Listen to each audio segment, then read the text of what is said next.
अभी भी रेडियोग्राफर्स को 50 रुपया अलाउंस मिल रहा है, हजार्डस अलाउंस जिसको हम कहते हैं। पिछले 3 साल से हम लोग आवेदन निवेदन अनेकों बार करते हुए आए हैं। माननीय मुख्यमंत्री जी को आवेदन निवेदन किए हैं, माननीय स्वास्थ्य मंत्री जी को आवेदन निवेदन किए हैं, माननीय सचिव महोदय को आवेदन निवेदन किए हैं, संचालक महोदय, डीएचएस, डीएमई, एनआरएचएम, आयुष को हमारी मांगे क्या हैं और हम लोग कार्य क्या करते हैं। नमस्कार आप सभी को, मैं आपका गौरी शंकर और आप देख रहे हैं द इंडियन टाइम्स।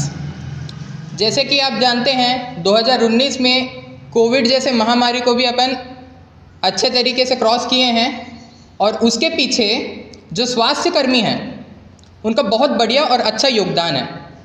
उनको कोविड वॉरियर्स का दर्जा भी दिया गया है और आज हम हैं छत्तीसगढ़ प्रदेश स्वास्थ्य कर्मचारी संघ के प्रदेश रेडियोग्राफर प्रकोष्ठ में, उस कार्यालय में।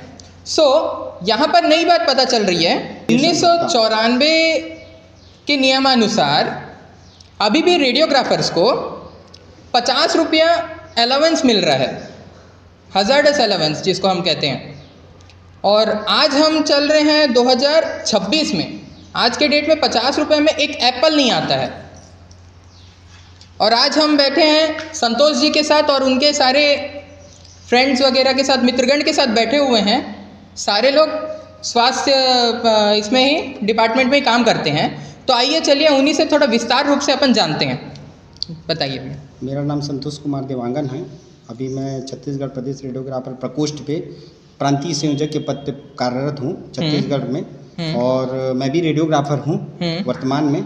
और पिछले 3 साल से हम लोग आवेदन निवेदन अनेकों बार करते हुए आए हैं। माननीय मुख्यमंत्री जी को आवेदन निवेदन किए हैं, माननीय स्वास्थ्य मंत्री जी को आवेदन निवेदन किए हैं, माननीय सचिव महोदय को आवेदन निवेदन किए हैं, संचालक महोदय, डीएचएस, डीएमई, एनआरएचएम, आयुष को हमारी मांगे क्या हैं और हम लोग कार्य क्या करते हैं। अत्यधिक संवेदनशील खतरनाक रेडिएशन क्षेत्र में काम करते हैं, जिसका मुआवजा हमको 1994 के आदेश के तहत 50 रुपया आज दिनांक तक 31 साल हो गया 50 रुपया ही दे रहा है। उसमें किसी प्रकार का कोई पुनरावृत्ति नहीं किया गया है। जबकि उस समय की महंगाई और आज की महंगाई में ज़मीन आसमान का फर्क आ गया है। और उस समय मरीजों की जनसंख्या और आज की मरीजों की जनसंख्या में काफ़ी इजाफा हो चुका है। उसके बावजूद भी आप किसी भी चीज़ को उठा के देख लो, 1994 में जो आप करेंसी है और वर्तमान करेंसी दोनों का आप डेफिनेशन करके देख लो, कितना ज़्यादा ज़मीन आसमान का फर्क आ चुका है। और ऊपर से अपनी जान को जोखिम में डालकर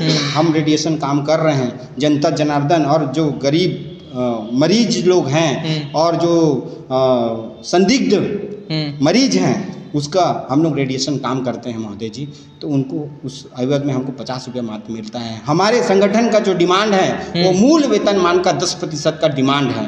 और शासन निर्देश अनुसार डीएमई समिति ने अनुशंसा कर चुके हैं कि मूल वेतनमान का 10% इनको दिया जाए, क्योंकि इन लोग अत्यधिक संवेदनशील खतरनाक रेडिएशन क्षेत्र में काम करते हैं, जान को जोखिम में डाल के काम करते हैं। तो हमको 10% दिया जाए। डीएमई समिति की अनुशंसा के अनुसार मंत्री जी से साइन होकर और सचिव जी से साइन होकर वित्त विभाग में जा चुका है डीएमई द्वारा, और आयुष द्वारा भी मूल वेतनमान का 10% जा चुका है। और हम चाह रहे हैं कि डीएचएस से भी मूल वेतनमान का 10% जाए।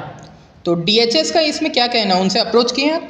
वहाँ पर भी हम लोग अप्रोच किए हुए हैं। कमेटी समिति का जो अनुशंसा है उसको रिप्रेजेंट किए हैं और दिखाए हैं और माननीय मंत्री जी से भी लिख के दिए हैं और सचिव जी को भी अवगत करवाए हैं कि महोदय जी डीएमई द्वारा 10% का रिकमेंडेशन किया गया है, उसी के तर्ज में डीएचएस में भी दिया जाए। क्योंकि डीएचएस, डीएमई, आयुष जब भर्ती हुआ था तो एक ही क्वालिफिकेशन में भर्ती हुआ था, पैरामेडिकल स्टूडेंट। पहला चीज। दूसरा चीज, कार्य प्रवृत्ति रेडिएशन का ही कार्य है। उनका जो डीएमई, डीएचएस, आयुष सभी का जो वेतनमान है एक समान है, कार्य प्रवृत्ति समान है, मिलने वाला रेडिएशन भत्ता 50 रुपया समान है, तो आने वाला जो भत्ता है वो भी समान होना चाहिए। विसंगति किसी प्रकार का नहीं होना चाहिए, क्योंकि एक बार विसंगति हो जाता है तो विभिन्न प्रकार के वाद विवाद, धरना, प्रदर्शन, आंदोलन, ये सब की स्थिति भी क्रिएट होने लगता है। इसीलिए हम चाह रहे हैं कि डीएचएस भी जल्द से जल्द 10% का अभिमत बना के प्रस्तुत करें और माननीय मुख्यमंत्री जी, माननीय स्वास्थ्य मंत्री जी, माननीय वित्त मंत्री जी, सचिव महोदय, संचालक महोदय, आप सभी से करबद्ध निवेदन है कि हम लोग अत्यधिक संवेदनशील रेडिएशन क्षेत्र में काम करते हैं। महोदय जी, आदरणीय जी, विनती निवेदन प्रार्थना है, हमको रेडिएशन भत्ता मूल वेतनमान का 10% प्रदान करने की कृपा करिए महोदय जी। और इसके साथ साथ सर दूसरा जो हमारी मांगे हैं, पदों की संख्या में वृद्धि, क्योंकि एक ब्लॉक में, एक विकासखंड में मात्र एक ही पद ही 50 साल का सेटअप है रेडियोग्राफर का, 50 साल का जो अभी तक के सेटअप चेंज नहीं हुआ है। तो हम चाह रहे हैं कि 3 रेडियोग्राफर, डे, कैजुअल्टी, नाइट और एक जो नाइट ऑफ मिलता है तो 4। तो डीएमई समिति ने अनुशंसा करके दिया है पदों की संख्या में वृद्धि के लिए 4 रेडियोग्राफर और 4 सहयोगी, क्योंकि आने वाले 30 साल 50 साल पहले की कार्य प्रवृत्ति, मरीजों की जनसंख्या और अभी की वर्तमान जनसंख्या में काफ़ी इजाफा आ चुका है। और पहले डार्क रूम का प्रोसीजर था, अभी सीआर सिस्टम का प्रोसीजर आ चुका है, क्योंकि एडवांस युग आ गया है। तो कार्यभार बढ़ गया है। एक्सरे कमरे में जाते हैं तो एक्सरे का काम करते हैं, फिर वहाँ से करके आने के बाद में सीआर सिस्टम में काम करते हैं। उसके पूर्व पंजीयन जो करते हैं, रजिस्टर में पंजीयन करना पड़ता है, फिर कंप्यूटर में पंजीयन करना पड़ता है। सांस रोको सांस छोड़ो का परामर्श देना पड़ता है। आपको रेडियो पदार्थ तो नहीं है आपके शरीर में, नहीं तो एक्सरे में वो आ जाएगा चलचित्र। तो विभिन्न प्रकार का परामर्श देने का काम करना पड़ता है। कई बार अकेले रहने के कारण हमको मरीजों को अंदर और बाहर भी करना पड़ता है। और अगर एक दिन की सीएल के लिए भी जाए तो क्वेश्चन उठ जाता है कि महोदय जी आपके जगह में काम कौन करेगा। जब सीएल नहीं मिलता है तो ईएल के लिए भी दिक्कत आता है 15 दिन का। अगर चले भी जाते हैं छुट्टी में बाय द वे तो विभाग में ताला लग जाता है। ये तो बहुत बड़ी दुखद वाली बात है। तो हम शासन प्रशासन से विनती निवेदन प्रार्थना करते हैं, जिस प्रकार से हमारा निवेदन है कि मूल वेतनमान का 10% किया जाए रेडिएशन भत्ता, उसी प्रकार से पदों की संख्या में भी वृद्धि किया जाए जल्द से जल्द, ताकि जनता जनार्दन और मरीजों को लाभ प्राप्त हो पाए। और जो रेडियोग्राफर हैं जो शारीरिक मानसिक रूप से फ्रस्ट्रेट होते जा रहे हैं तो उनको निजात मिले। सभी से करबद्ध निवेदन है, विनती निवेदन प्रार्थना है कि जल्द से जल्द हमारी जो मुख्य मांगे हैं 2 प्रकार की, उसको जल्द से जल्द पूरा कर दिया जाए। और मैं ये पूछना चाहता हूँ, जैसे मैं देख पा रहा हूँ इतने सारे फाइल्स, इतने सारे बंडल्स रखे हुए हैं। जी महोदय। इतने सारे एप्लीकेशंस आप किन किन को दिए हैं और ये कब से आप देते हुए आ रहे हैं? जी महोदय जी, मेरे को बनाया गया था 2022 में अध्यक्ष। ओके। छत्तीसगढ़ प्रदेश रेडियोग्राफर प्रकोष्ठ का प्रांतीय संयोजक, जिसको एक प्रकार से अध्यक्ष बोलते हैं। तो मैंने 2022 से रिप्रेजेंट करना चालू किया है, वही हमारी जो 5 मांगे को लेकर, जिसमें से दो जो मूल मांगे हैं उसके विषय में आपको अवगत करवाया हूँ। उस समय आदरणीय श्री TS बाबा साहब का कार्यकाल था, माननीय मंत्री जी थे। तो 2022 में भी दिया हूँ। जैसे कि आप देख सकते हैं कि 2022 में इतनी बार हम लोग आवेदन निवेदन पत्राचार किए हैं। उसके बाद में जस्ट 2023 में भी हमने इतनी बार आवेदन निवेदन पत्राचार किए हैं, जैसा कि आप देख सकते हैं ये।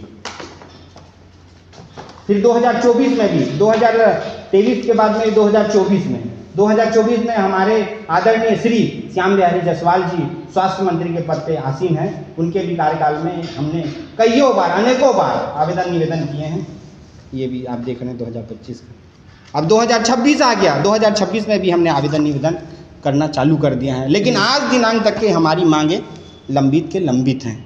तो इसलिए शासन पर इसमें किसको किसको दिए हैं? माननीय मुख्यमंत्री जी को दिए हुए हैं, आदरणीय सच्चिदानंद उपासने जी से मिले हैं। सच्चिदानंद उपासने जी भी मांग को, जो वरिष्ठ भाजपा के प्रदेश प्रवक्ता भी रह चुके हैं और भारतीय जनता पार्टी के उपाध्यक्ष भी रह चुके हैं, और खुद ये सब चीज़ों को बहुत अच्छे से जानते हैं, क्योंकि वो एडवोकेट वर्तमान में है। उनकी बिटिया रानी भी एडवोकेट है। वो भी हमारे साथ में माननीय मुख्यमंत्री जी से भेंट मुलाकात वार्ताकार और पत्राचार किए हैं अपने लेटर पैड में। वो आज दिनांक तक लंबित है। जन दर्शन का कार्यक्रम होता था आदरणीय माननीय महोदय जी का, माननीय मुख्यमंत्री जी का, उसमें भी हमने गुहार लगाए हैं। उसकी भी कॉपी, रिसीविंग की कॉपी हमारे पास में है। माननीय स्वास्थ्य मंत्री जी से पूर्व काल में और वर्तमान काल में भी हमने अनेकों बार आवेदन निवेदन पत्राचार किए हुए हैं, जैसे कि आप रिसीविंग की कॉपी को देख चुके हैं। माननीय मुख्य सचिव महोदय के पास में भी अपन गुहार लगा चुके हैं, माननीय सचिव महोदय के पास में भी गुहार लगा चुके हैं, माननीय संचालक महोदय, DME, DHS, आयुष और NRHM राष्ट्रीय स्वास्थ्य मिशन, सभी के पास में एक बार नहीं, 2 बार नहीं, 3 बार नहीं, 4 बार नहीं, अनेकों बार आवेदन निवेदन करते हुए आ रहे हैं महोदय जी। उसके बावजूद भी हमारी मांगे लंबित है। आदरणीय बृजमोहन साहब जो पहले एजुकेशन के मिनिस्टर थे, उनसे भी गुहार लगाए हैं, वो भी नोटशीट बढ़ाए हुए हैं, और सांसद बने उसके बाद में भी उनको गुहार लगाए हैं, वो फिर पत्राचार करे हैं। तो ऐसे अनेक जनप्रतिनिधि हैं, उनसे हमने बारंबार आवेदन निवेदन गुहार लगाते हुए आ रहे हैं, और अब विनम्र करबद्ध निवेदन करते हुए आ रहे हैं कि हम लोग अत्यधिक संवेदनशील खतरनाक रेडिएशन क्षेत्र में काम करते हैं, जिसके कारण हमारे रेडियोग्राफर भाई और बहन बहुत सारे लोग प्रभावित हो चुके हैं और होते जा रहे हैं। तो हमारी पुकार को बिल्कुल सुनिएगा और हमारी मांगों को जल्द से जल्द, अभी मुख्य बजट महोदय जी हम लोग जो अभी मांग दिए हैं 2026 में 3/2/2026 को माननीय मुख्यमंत्री जी को, माननीय स्वास्थ्य मंत्री जी को, ओपी चौधरी जी को और सचिव महोदय को, आयुक्त महोदय को और संचालक महोदय को, चारों संचालक महोदय को, इनसे ये विनती निवेदन प्रार्थना किए हैं कि डीएमई समिति रेडिएशन विशेषज्ञों द्वारा तैयार अभिमत अनुशंसा रिपोर्ट के अनुसार छत्तीसगढ़ प्रदेश के समस्त डीएमई हो, चाहे डीएचएस हो या आयुष हो, radiographer, X-ray technician, dark room assistant, radiotherapy technician की लंबित मांगों को मुख्य बजट 2026 में शामिल कर पूर्ण करने बाबत करबद्ध निवेदन। अन्यथा संगठन सदस्यों को भविष्य में अनिश्चितकालीन हड़ताल के लिए बाध्य होना पड़ जाएगा मजबूरन, क्योंकि इतने सालों से हम लोग, छोटी सी मांग है हमारे, 300 ही एम्प्लॉई हैं, उससे ज़्यादा एम्प्लॉई नहीं है। और अगर वित्तीय भार भी बढ़ेगा तो कितना बढ़ेगा महोदय जी? एकदम जायज़ मांग है 10%। कोई हम लोग 10,000, 20,000, 50,000 रुपये ऐसे डिमांड नहीं कर रहे हैं, एकदम जायज़ मांग है। और उसमें अनुशंसा भी हो चुका है और 2 जगह से जा भी चुका है, तीसरी जगह से रुका हुआ है, उसके लिए भी हमने गुहार लगा के आए हुए हैं। विनती निवेदन प्रार्थना है सभी से कि हमारी मांगों को जल्द से जल्द तत्काल 2026 के मुख्य बजट में हमारी जो मुख्य दो मांगे हैं, रेडिएशन भत्ता, मूल वेतन का 10% और पदों की संख्या में वृद्धि, डीएमई समिति अनुशंसा के अनुसार तत्काल उसको लागू किया जाए, पूरा किया जाए। पुनः विनती निवेदन प्रार्थना है समस्त से। और संतोष जी, मैं ये पूछना चाहता हूँ, जैसे कई लोग हमारे जनता भी नहीं जानते हैं जी, एक्सरे वगैरह में जो काम करते हैं जी, जितने भी स्टाफ हमारे हैं जी, उन लोगों को वो रेडिएशन की वजह से क्या क्या नुकसान होते हैं, वो चीज़ भी थोड़ा बता दीजिएगा। जी, मैं बताना चाहूँगा इसमें, भारत सरकार परमाणु ऊर्जा नियामक परिषद विकिरण संरक्षण प्रभाग अनुसार एक्सरे विकिरण बहुत खतरनाक एवं नुकसानदायक होता है महोदय जी। अगर अत्यधिक रेडिएशन पड़ता है तो विभिन्न प्रकार की स्वास्थ्य विकृतियां भी होती हैं और बीमारियां भी होती हैं। जैसा मैं बताना चाहूँगा कि ARB के गाइडलाइन में लिखा हुआ है कि अत्यधिक अगर रेडिएशन पड़ता है तो विभिन्न प्रकार की स्वास्थ्य विकृतियां और बीमारियां होती हैं, जिसमें से बालों का झड़ना, नाखूनों का गलना, पेट की खराबी, शरीर में कमजोरी, चर्म रोग, मोतियाबिंद, थायराइड, ट्यूमर, कैंसर, नपुंसकता।